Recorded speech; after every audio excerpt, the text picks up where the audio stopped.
Здравствуйте, это «Легенды цирка», меня зовут Эдгард Запашный. Однажды он сделал ход конем и не прогадал. Нет, речь не о шахматисте, а о наезднике и дрессировщике лошадей. Народный артист Северной Осетии Олег Танделов. Он знает, как с нуля собрать уникальную группу джигитов, как подготовиться к международному цирковому фестивалю за 5 дней и выиграть его. А еще мы с Олегом обсудим экстремальный рекорд. Чей, спросите вы? Смотрим.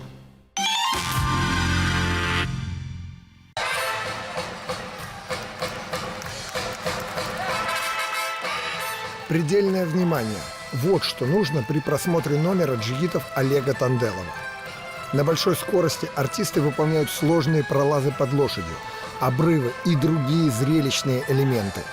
Концентрация, сила и мощь.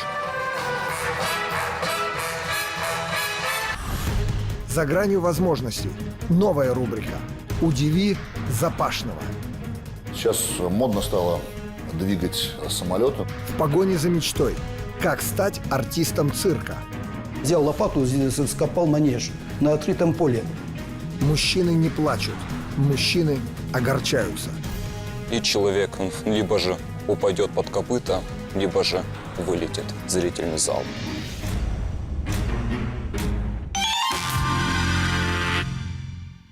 Друзья, вы прекрасно знаете, что в нашей программе есть рубрика «Рискни Запашным». Сейчас мы запускаем новую рубрику «Удиви Запашного». Если среди вас или ваших друзей есть люди с уникальными возможностями, то снимайте и присылайте нам свои видео, которые мы обязательно покажем. Ну а тот человек, который сможет меня по-настоящему удивить, будет приглашен участником в наше шоу. Сегодня мы расскажем об одном уникальном человеке, который меня удивил. Это житель Саратова Вячеслав Максюта. Настоящий русский силач. Сдвинуть с места 10 грузовиков, каждый из которых весит более 15 тонн. Или самолет, или паровоз. Для него нет ничего невозможного. Всегда было интересно, сколько же ты сможешь протянуть за собой, сколько ты сможешь поднять над головой определенного веса. Штангу, бревно, какой-то снаряд. Все началось с того, что Максюта получил травму, после которой ему посоветовали занятия штангой.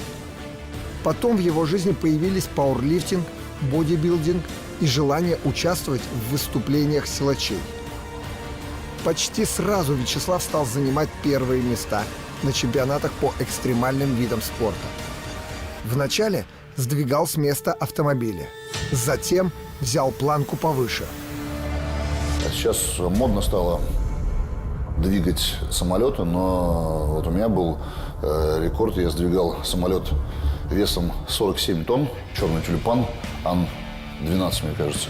Если вот так вот сравнивать с тем, что сдвигал до этого, конечно, самолет оказался намного тяжелее. Самый большой рекорд, который я делал, это 360 тонн. 360 тонн – это был железнодорожный состав. Железнодорожный состав тащить было немного легче, чем автопоезд. Максюта признается, силовой экстрим – это не вид спорта. Это в большей степени шоу. Хорошо продуманное и спланированное. Приносишь с собой специальный уровень, выравниваешь, то есть, не то, что выравниваешь, смотришь, где место именно то, которое является идеально ровным.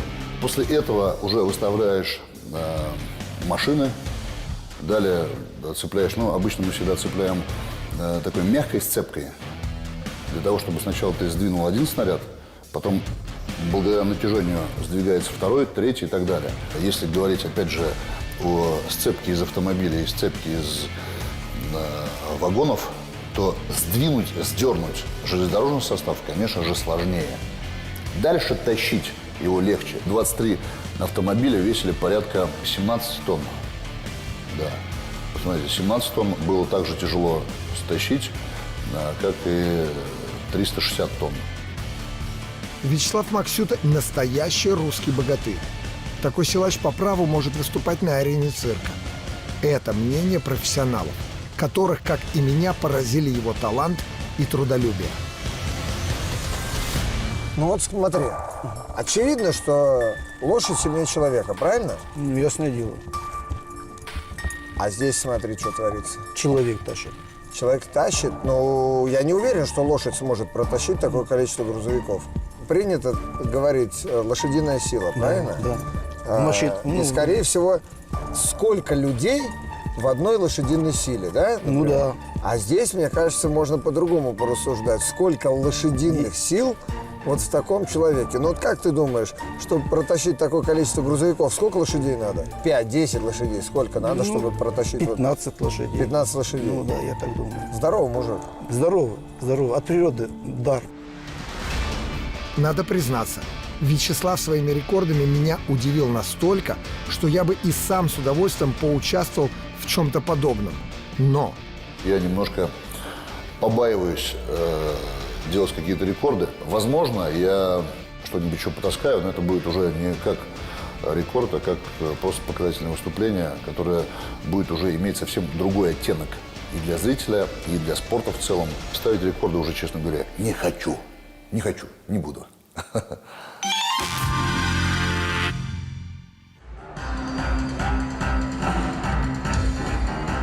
про лошадиные силы Олег Танделов знает не понаслышке. Ведь лошади – это его конек. Опиши мне идеального джигита по фактуре. Идеального джигита? Да. Он должен быть духовным, во-первых. Дух должен у джигита быть. Так. Это не в первую очередь, что он должен быть физически сильным. Если человека нутро, нету нутро, дух, вот этот, смелость, джигита не получится. Так. Ну, естественно, физика потом добавляем. Я всегда... Ну, какой? Высокий, маленький, какой? Ну, 1,72 м. 1,72 м. Да, Ты сейчас такой. себя описываешь, да? Я сейчас себя описываю. Скромный. Так, давай, 1,72 м. 1,72 м. Не 3. 3 – это высокий. Олег Танделов не из цирковой семьи, но его отец очень любил лошадей и привил эту любовь сыну. Он их протирал щеткой. Ну, щеткой я протирал, чистил он. Но он иногда протирал, когда пыль садился, вот так делал рукава и чистил лошадку, чтобы постоянно блестели у нее лошади. Я знаю, что Бог лучше ничего не создал на сегодняшний день. Они очень такие хорошенькие, такие-то, смотрите, как дети, детишки. Уже тогда у Танделова появилась мечта, что когда-нибудь он создаст свою цирковую труппу. И он начал самостоятельные репетиции. Я так вот сильно хотел, что я взял лопату, скопал манеж на открытом поле. Это было удивительно просто. И никто не верил, что это сделаю. Вот. И скопал манеж, засыпал опилками. Повтори, лошадь, правильно, маленький. Ну ты не спи. Пошли.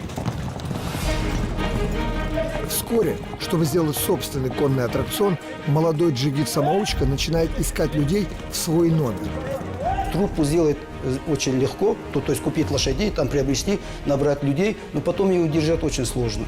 То есть это надо каждодневный труд, это каждое утро, это с людьми работа. Но пойдут ли за ним? Найдет ли он таких же одержимых цирком? Молодежь набрал в Осетии, начал обучать верховой езде, джигитовке. Потом приехал цирк, Никунинский цирк, Шапито ездил в Осетии. Зашел к директору цирка, сказал, у меня труппа. Я показал кассету. У него глаза открылись, что ничего себе. Я говорю, да, я приглашаю вас на сезон. И поехал с ними на сезон работать. Танделову несказанно повезло. Почти сразу он отправился на свои первые гастроли. И не куда-нибудь, а во Францию.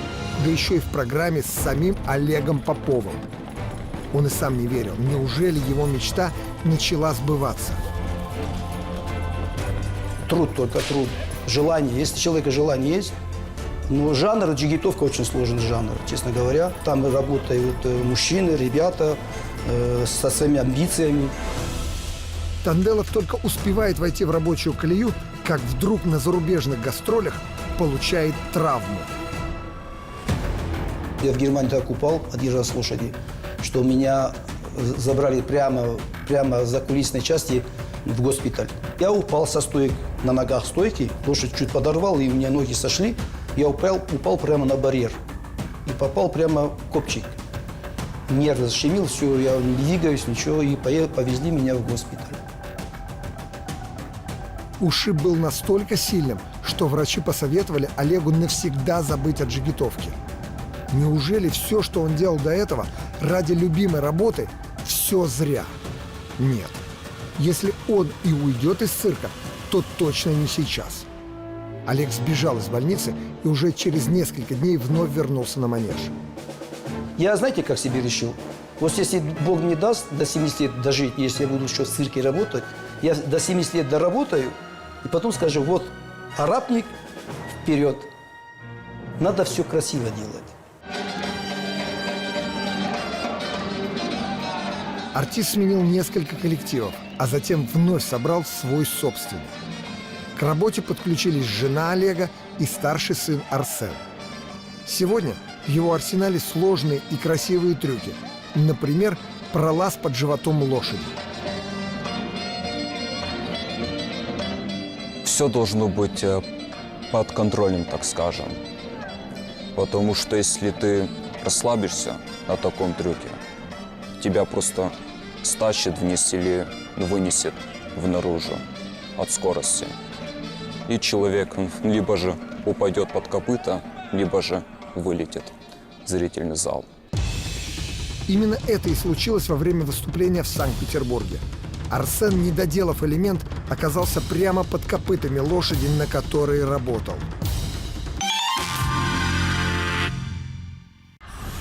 Цирк 24/7. Работа или жизнь? Ну, без цирка мне жизни нет, честно говоря. Легко ли быть родителями цирковых артистов? Супруга за кулису упала в обморок. Ваш выход. Кто и почему уходит с манежа? У меня другая мечта, совсем другая.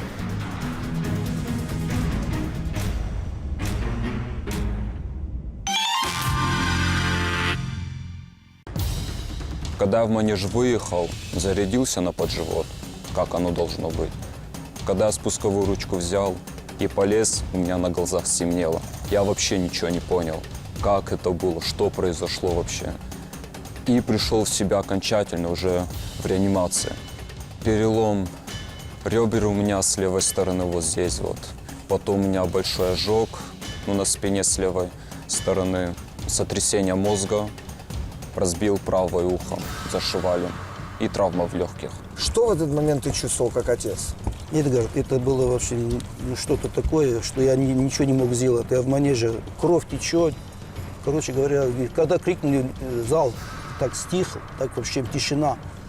Я не мог подойти, потому что я не знаю, что делать. И когда крикнули носилки, супруга за кулису упала в обморок. Вот. И пока несли его за кулисной части, он очухался как бы. И он встает с носилок, говорит: папа, как я упал? Он говорит: лежи, лежи.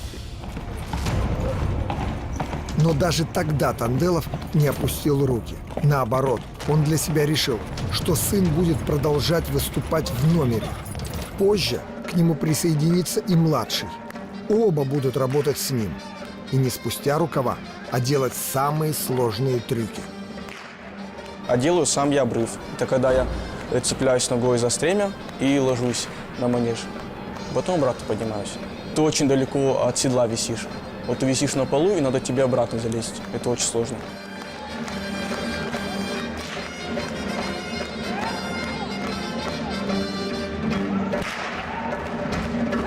Ну, я сам династийный, да, и я понимаю, как выстраиваются отношения. Мы все знаем. Да, между отцом и сыном. Теперь я выстраиваю отношения со своими детьми.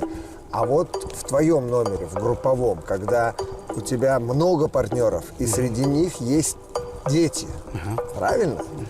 С кем легче? Конечно, с партнерами. С детьми тяжелее. Почему?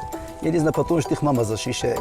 Когда я начинаю ругать, там что-то поправлять, мама защищает. И мама во всем защищает, и партнеров защищает.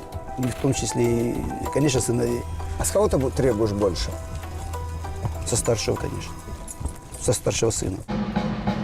Помимо насыщенной сложными трюками джигитовки, в работе у Танделова есть и эксцентрика, то есть комическая дрессура. Со стороны этот жанр выглядит как баловство, но на самом деле требует немалого труда. Мысль работать номер «Веселый ковбой» пришла Олегу спонтанно, но трюки он продумывал очень долго. А почему лошадь, думаю, вот так Когда валяется, перекатывается на холке. Перекатывается, потом перекатывается. А может, ее зафиксируют так на холке, думаю, так себе так. Думаю, а ну-ка завтра утром, чтобы никого не было. Я утром встал, завел машину, поехал на конюшню. В итоге решил всех удивить – положить лошадь на спину. Это против физики. То есть лошадь даже вот так почувствует, там что-то не твердое место, твердое. Эта лошадь туда не зайдет. Мало кто из этих животных сможет сделать такое. Я телепатично с ним общаюсь. Я вот говорю, думаю, все, ты уже старый, тебе надо уже все оформлять туда на пенсию. Выходит на второй день, короче, хвост, пистолет там, ведет себя как жеребец. Ты был неправ, Да, да? я был неправ, да. Я был неправ, да? Да, Класс. да. Скажи, пожалуйста, легко ли лошадь перевернуть и положить на спину? Сколько ты... Покажем Эдгарду, как. Не, мы покажем. А сколько ты этот репетировал? Ну, где-то 1,5 месяца. Покажи, как это делается. Может, сам попробуешь. Ну, я даже примерно не понимаю, как. Ну, с лошадьми же работаешь. Да, я понимаю, что сожну, да, Да, начинаем? да, ажну, да. Ажну делаем, Давай. ажну. Ложись. Ажну. Не, ложись. Нет. Ложись. Пошли. Ложись. Пошли, А, то есть сразу да, ложимся. Да. Ага. Пошли. Скиф, Да, ложи. Давай, пошли. Ай, молодец, хорошо. Давай. Ай, молодец. Отлично. Вот. Так. Вот. Дай ему морковочку. там. Ага. А, нет, подожди. Вот с той стороны обходишь. Всё. Игорь. Вот с той На стороны, бок да. заваливаем Да, его, да? Пошли. На бок. Вот. Так. Бра, погладили. Умница. Потом раз потихоньку. Потихоньку. Давай, пошли, помогай. Умница. Вот. Потом раз как на мотоцикле сели. Ага. Вот. Слушай, ну он спокойно себя ведет. Да. Вот так, потом раз ноги выровняли. Вот так. Можно похлопать. На моих глазах однажды во время такого трюка был установлен своеобразный рекорд. Эквилибрист Андрей Катков смог выполнить стойку на копытах лошади. Вот это круто. И точно мало кто сможет повторить.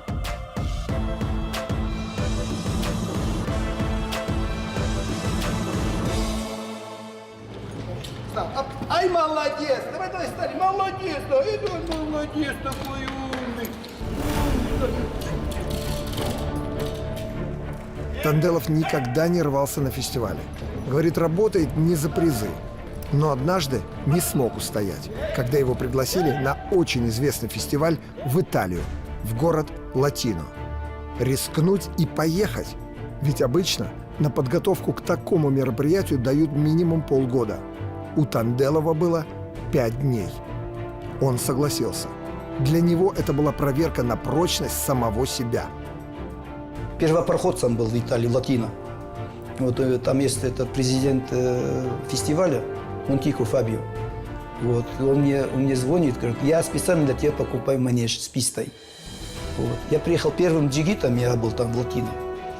Вот. У меня хорошая нога. После меня уже джигитов сколько было. В Латино всех поразил и самый маленький на тот момент артист группы, средний сын Олега Артур. Тогда ему было всего 9 лет. Он делал сложный трюк – стойку в плечах.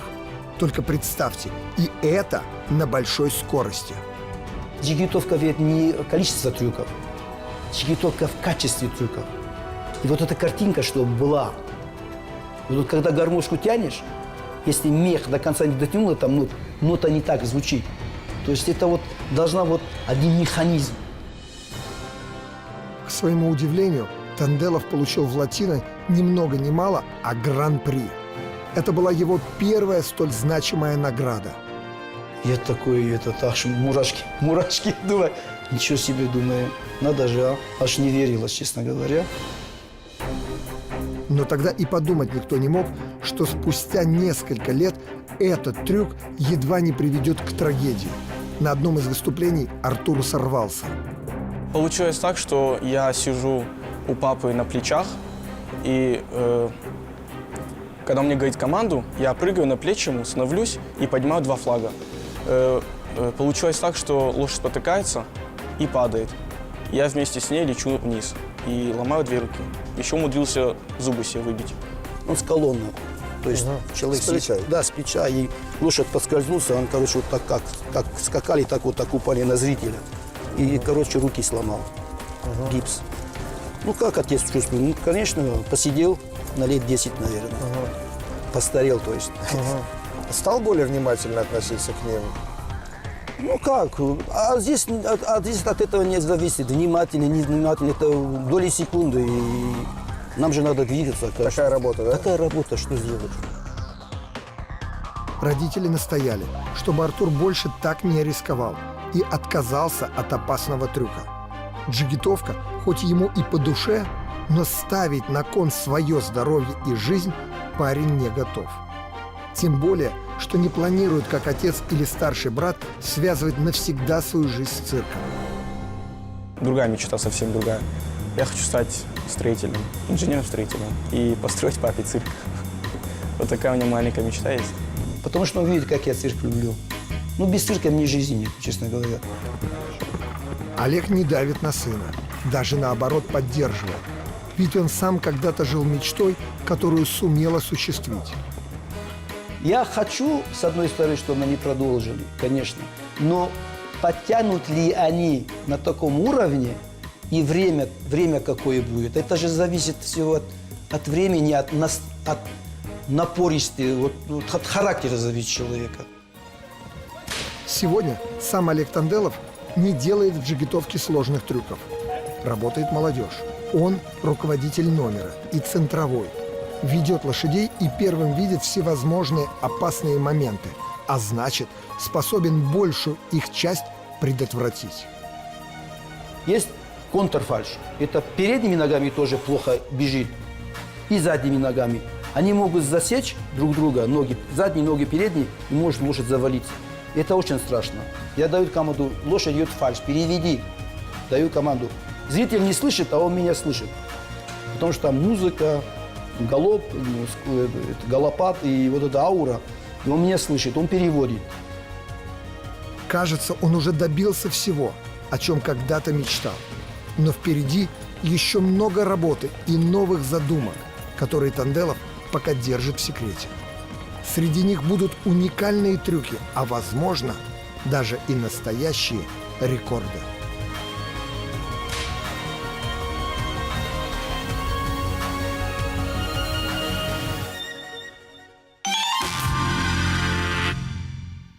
Герои нашей сегодняшней программы доказали, что только веря в свои силы можно достичь хороших результатов что в цирке, что в спорте. Это были легенды цирка. Меня зовут Эдгар Запашный. Всем хорошего дня. Пока.